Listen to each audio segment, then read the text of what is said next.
Please rise if you are able or willing for our gathering song number 347, Gather the Spirit.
Thank you.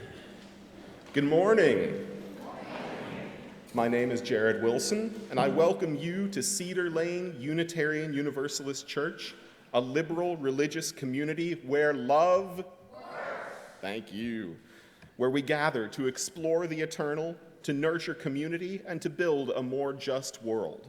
Together, we dare to embody the beloved community where all are welcome. Please know that whoever you are, wherever you are from, whomever you love, and whatever your beliefs, gender identity, sexual orientation, or immigration status, you are welcome here. A special welcome to those joining our service online, whether in the moment or catching up with us later. We're glad to have you with us. If you are new to Cedar Lane, we have a small gift for you.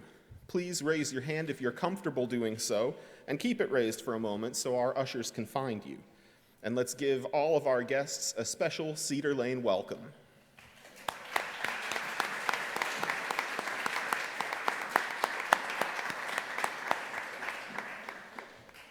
Please join us after the service for coffee and conversation, and for our guests, if you choose to use a yellow mug, our members and friends will be sure to greet you.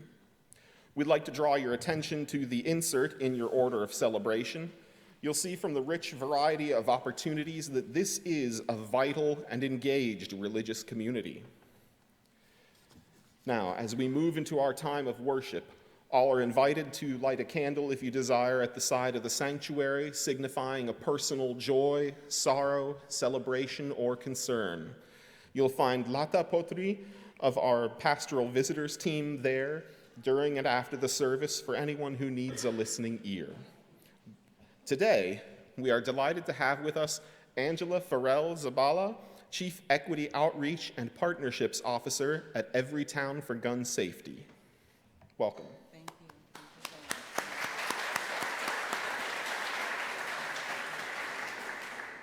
And now, let us experience the joyous, loving community that is Cedar Lane. Please rise and greet your neighbors.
Let us center ourselves, inviting our mind, body, and spirit into this space made sacred by our presence. Let this be a time of reflection. Let this be a time of celebration. Come, let us worship together.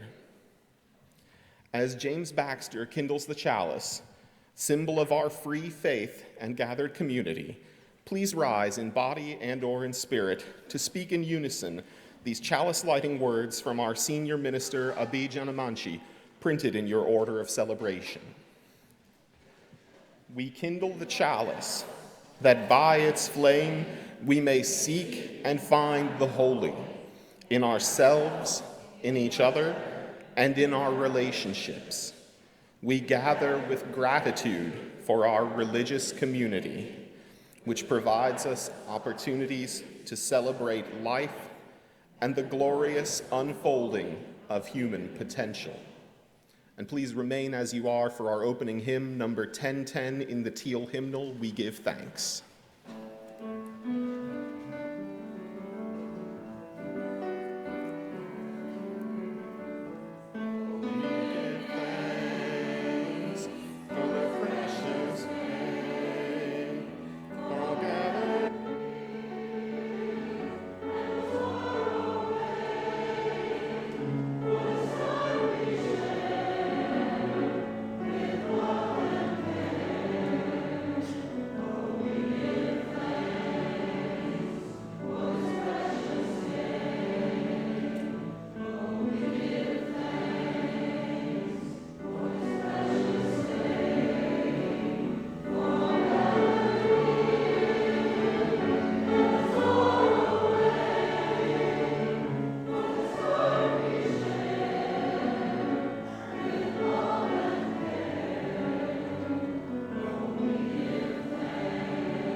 Come wanderer, come worshiper, come with your joys, your broken heart, your wholeness, your loneliness. We gather as a single community in sacred space to meet the wonders and challenges life offers us all. Let us enter this time to gather strength and inspiration as we bear witness to the joys and sorrows in our community. When I hold up my arms, I invite you to say, we hold you in our hearts. If you are living through the small and extraordinary milestones of life, we hold you in our hearts.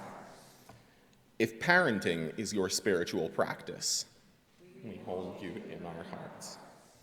If you live with or care for someone with grief or chronic pain, we hold you in our hearts. If you are struggling with illnesses seen and unseen, with mental illness or addictions, we hold you in our hearts. If you have suffered abuse or injustice, we hold you in our hearts. In our Cedar Lane community, we shared the sad news of the passing of beloved longtime Cedar Lane member John Wing on July 25th. We hold Barbara Wing and the family in our thoughts and prayers. Calls and cards are appreciated, and a celebration of life will be scheduled at a later date. We hold you in our hearts. Our caring extends beyond Cedar Lane to others whose lives are lost and whose lives are impacted by violence and calamities in our world. We hold you in our hearts. May these friends of ours, our companions in the world, and all that lives unspoken in our hearts be held in the embrace of prayer and the peace that the stillness of silence brings. During this silence, those grieving a loss or commemorating the anniversary of a loss are invited to rise in mourning and memory. Let us enter this silence together.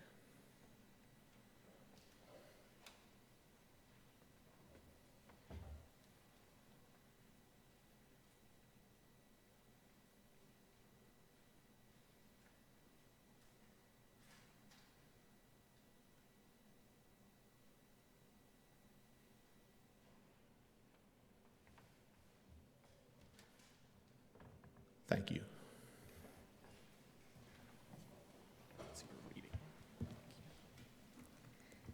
I'd like to read to you something by Jo Harjo, and I'll explain more about her later, called Remember.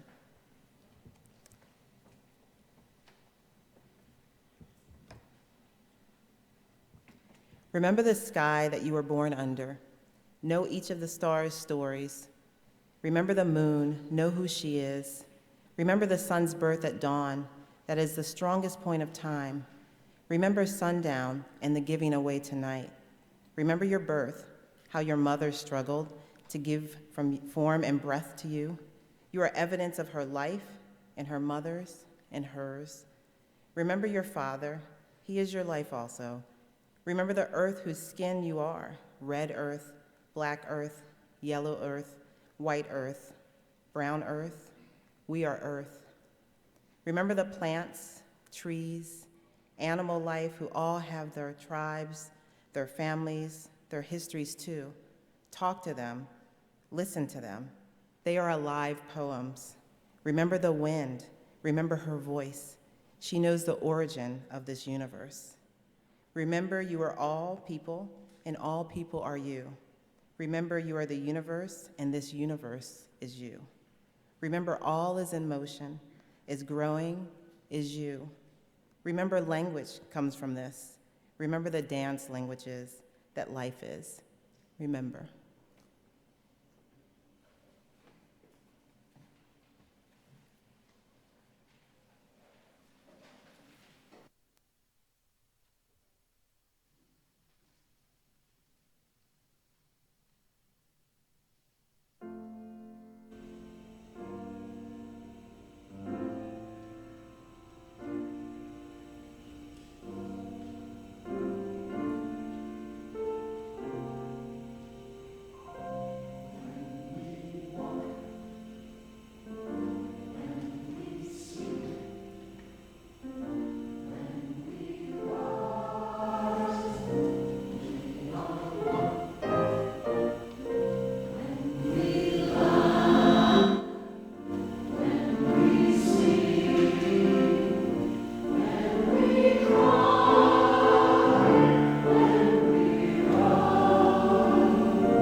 Thank you for that beautiful spirit that you just shared with us. Good morning, everyone. Good morning. Well, I'm thrilled to be here with you this morning. I must admit that for weeks, all the way up to this moment, I've wondered what exactly I'd be doing up here today and even how and why I was offered this opportunity. So please live with me in this moment. What I also know is that there are many things you're called on to do that don't necessarily have clear context about why or how, but you rise to the occasion and trust that the answer might simply be it is yours to do. It is with that spirit that I chose the earlier reading, Remember, by Joy Harjo. Now, Joy is a poet, musician, author, and the first Native American poet laureate in the United States. She's a member of the Muskogee Creek Nation, an activist in her own right, and is passionate about issues of women's rights and equality. She has written and spoken about U.S. political and Native affairs.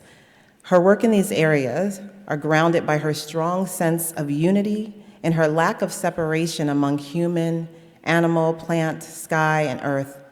She has stated that we become most human when we understand the connection among all living things.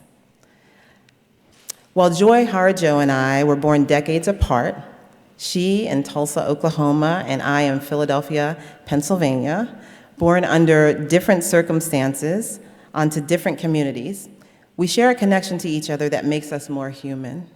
And I would add that our connection to one another dictates a certain responsibility to each other that furthers a thriving and sustaining humanity. It is that sense of responsibility and community that I got from my family, in particular my mother, Fern Ferrell. As I mentioned, I was born in Philadelphia and lived there until I was about 8 years old. My oldest memories are of time spent with extended family, especially as it relates to eating way too much good food. Those incredible aromas and music that spoke to both your spirit and the political times we were in wasn't just reserved for family gatherings, but spilled out into the vibrant streets and neighborhoods all around us. So when at the age of 8 years old, I, along with my family, moved from those vibrant neighborhoods to a planned community called Columbia, Maryland, I began, I hear the oohs and ahs already. I began to feel the sparks of what would be my activism. I'm sure many of you know Columbia. I heard in the audience already. Its famous developer, James Rouse, modeled Columbia after the New Town movement that was gaining popularity and interest at the time. Some examples of those new towns are Reston, Virginia, Irvine, California. The difference between those communities and Columbia was that Rouse brought together a cadre of interdisciplinary experts. So anyone from the field of transportation to education, religion, sociology, recreation even, and met with them over a 6-month period to ensure that Columbia wasn't just a nice place to live, but a great place to thrive for families. So we followed my grandmother to Columbia. She settled there not too long after it opened to its first residents. Now, I knew nothing about the history of the city at the time that it became my home, but it was apparent from the rolling greens and the village centers with ice cream shops in every neighborhood that this wasn't Philadelphia. My parents moved us there for educational opportunity, and as such, it was my first peek into inequality. Now, Rouse's intention was to build a harmonious community with folks of differing levels of educational attainment, interfaith, ecumenical, interracial, differing economic attainment. It was the early 80s, and this interplay of different communities and identities that it created for me a very pronounced view of what I would later understand to be the haves and the have-nots. Though my parents moved to Columbia to give greater opportunities to myself and my two sisters, I'm adding an additional sister, they were by no means without financial barriers. This meant they worked tirelessly to attempt to have us fit in as closely with our surroundings as possible. It meant my mother would often work second and third shift hours as an IT professional and still make it to school events and to my soccer games. One of my earliest lessons in becoming more human was when my mom took me and my two younger siblings on errands with her one weekend afternoon. She was driving down Little Patuxent Parkway better known as Route 175, we noticed a woman walking along the shoulder. Now, if you've ever been down this road, especially in the late 80s, you know it was not exactly set up for pedestrians. And within this planned community that was created and supposed to cater to everyone's needs, it still heavily defaulted to the folks that were privileged enough to have more. After all, the transportation system paled in comparison to other nearby cities, so anyone riding the bus or walking was often scrutinized as having something fundamentally wrong with them. This woman walked along the side of the road, and the dust from the pebbled shoulder circled around her ankles like dark clouds.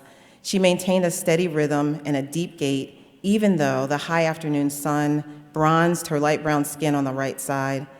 At her sides were several plastic grocery bags, moving in and out of sync with her with every step she took. She looked familiar. As we got a bit closer, I recognized her as the clerk from the High's convenience store in our village center. We must have all taken the image of her in at the same time, her doing all she could to get from point A to B. My mom slowed the car and spoke to me and my two sisters through the rearview mirror with concern spilling across her brow. She said definitively, "That woman is no different than me. Her family is no different than us. We have to stick together." So in the back seat, my sisters and I are all looking, while my mother pulled up on the shoulder slightly ahead of the woman. The brakes squealed. Our gray Chrysler sedan, bearing a few sun-bleached spots fading in and out of color along the hood. As my mom leaned over and rolled down the window, by hand, by the way, there was none of that. My sisters and I exchanged questioning looks in the back seat and waited quietly to see what would happen next.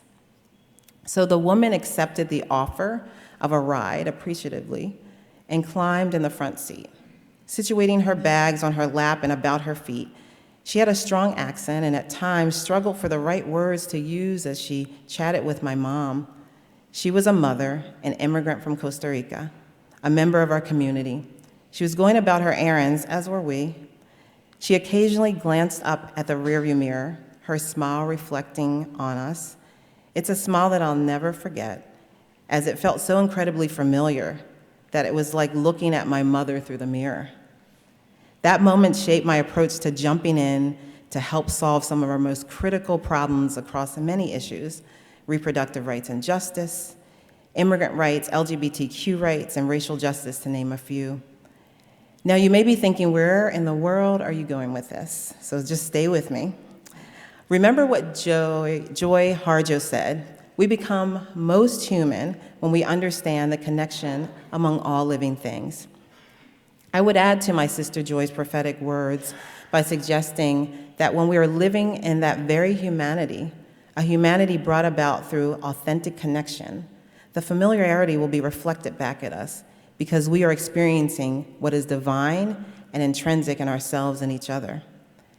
My memory of those familiar eyes has held its place with me when I volunteered through high school and college for an organization called FERN, which stood for the Foreign-Born Informational Referral Network, where I helped new residents to Colombia, mostly from Central and South America, Vietnamese, and people from different Muslim countries, acclimate to their new city and gain access to a host of social services.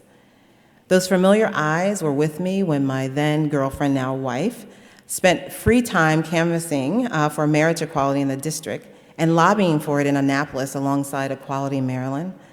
Those familiar eyes were with me when I helped support 4 young immigrants that called themselves the Trail of Dreams, who walked from Miami, Florida to Washington to advocate for the passage of the DREAM Act. My wife and I taking vacation time from work to walk alongside them, walking up to 20 miles a day and sleeping on church floors. And I, nothing more than an administrative coordinator at the time, standing tall and pushing back on the larger, more established immigrant rights movement to ensure that those young folks were resourced and had voice in the larger strategy. And those eyes were present for everything that was necessary but felt difficult, like participating in peaceful protests opposite of rabid anti-choice protesters, outside of reproductive health centers that provided abortion access, ensuring that patients could more easily enter the health centers for care. Now, there were many lessons I've learned along the way, but those eyes grounded me and have been the blueprint to my current work. Now, how do we take from this what we need to get through our current realities? When we're fatigued or experience inertia, when we've marched, signed onto, boycotted, sat in, and walked out, so much that we're unclear what we're even able to accomplish? Or what about feeling like things may be so out of whack that the best you can do is to hunker down and keep you and yours protected, and start to negotiate with yourself whether or not it's even your battle to fight? Make no mistake that we're contending with some pretty insidious and determined forces that are betting on inertia, indifference, anger, and confusion, among other things. Our families, friends, and community members that are immigrants and refugees are being maligned and abused. And let's be clear that they're profiling Black and brown immigrants in particular. LGBTQ, particularly Black trans women, are being targeted. Healthcare is treated like a privilege and not a human right. Reproductive freedom and autonomy are being challenged at every turn. The rise in hate, vitriol, and over-policing of Black and brown communities is astonishing. And we barely can muster up more than thoughts and prayers in response to gun violence across this country. Okay, so that was a lot, even for me. So let's shake it out if you're able. Just get it out, get it out. So I don't have all the answers by far, but there is one thing I know. All the tools we have been set before us. All the tools that we need have been set before us. We have everything we need, and here is how we can activate our collective power. The individual actions we can all take that lead to the collective change we need and seek. First, we should be curious. It's a choice. Curiosity really is a choice. You can learn and build with folks that don't look like you, that don't sound like you, or live like you. The burden is actually on you to do so, not the other way around. Be accountable. If you've inflicted harm, intentional or not, make efforts to repair that rupture. Be open to receive feedback, especially from harmed or oppressed groups. It can strengthen your connection and your humanity.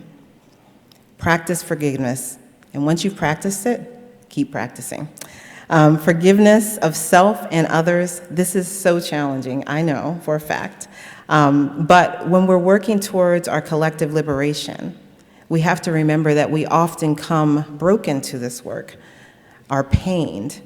That connection, that pain, is what brings us to justice and gives us our power, but it can also wall us off too. Spread the word.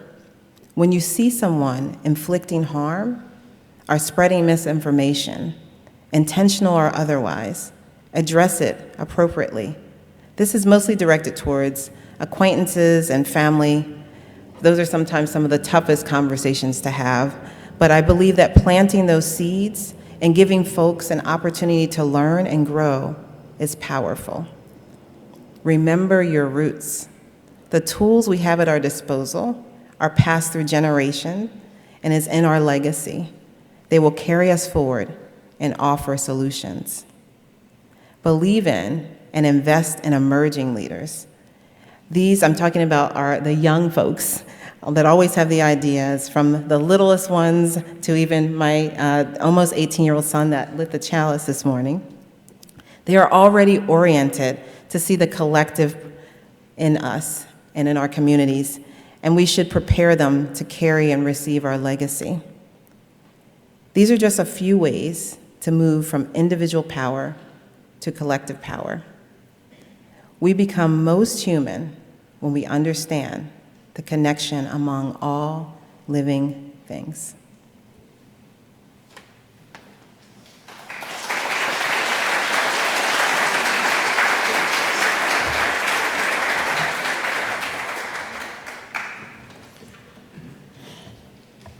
Thank you, Angela. Today's Share the Plate collection goes to support Planned Parenthood. So I don't think there's much that I have to say. I'm pretty sure folks are very aware of the state of our reproductive health, and particularly Planned Parenthood is one of the largest providers of reproductive and sexual health care in this country. We are, in fact, over 13 states have moved legislation in such a way and have pushed things through the courts that if we come to a place where we are challenging Roe v. Wade at the Supreme Court level, those 13 plus states would immediately go into effect, that there be a ban on abortion care. Planned Parenthood serves every day over 8,100 patients for all kinds of care. And it is important that this organization that oftentimes is always the entry point to healthcare for communities that are underinsured, uninsured, or just need a trusted provider. So by giving to this organization, we will continue to give them what they need, power them to continue the fight ahead, and to take care of the 8,100 patients that come through those doors every single day. They thank you, and I thank you. The ushers have come forward with the collection plates, but if you would like to text your gift, you may do so by texting CLUUC $ and then the amount to 73256. Today's offering to sustain the mission and ministry of Cedar Lane Unitarian Universalist Church and Planned Parenthood will now be given and gratefully received.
For the gifts which we are and the gifts which we bring and share to make this a beloved community, may we be truly grateful.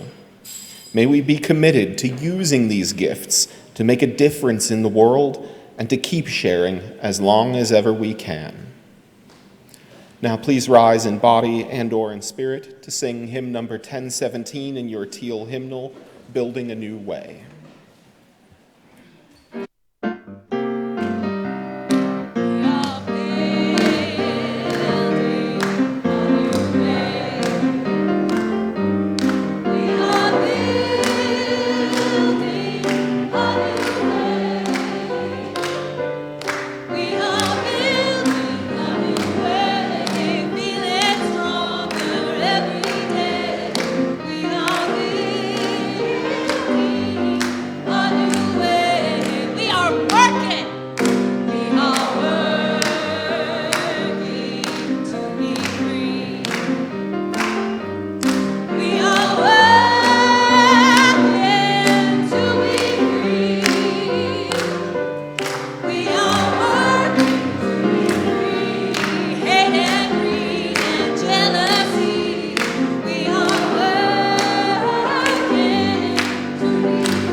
And please remain as you are for our closing words.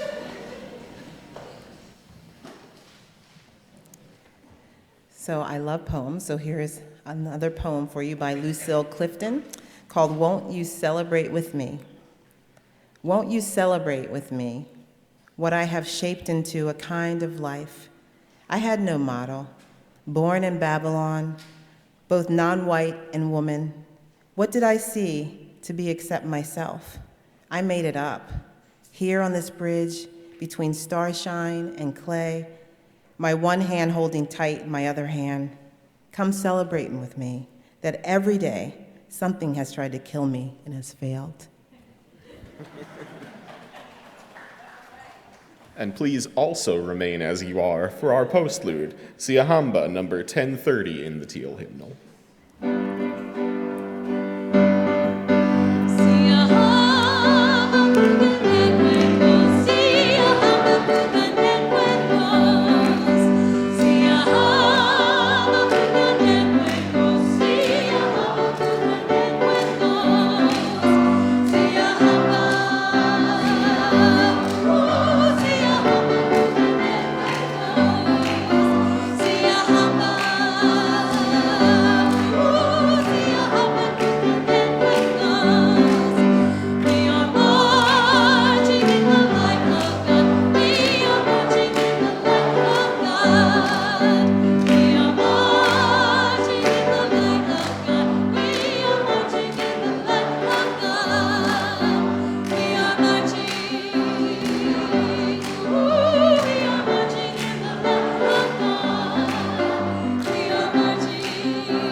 We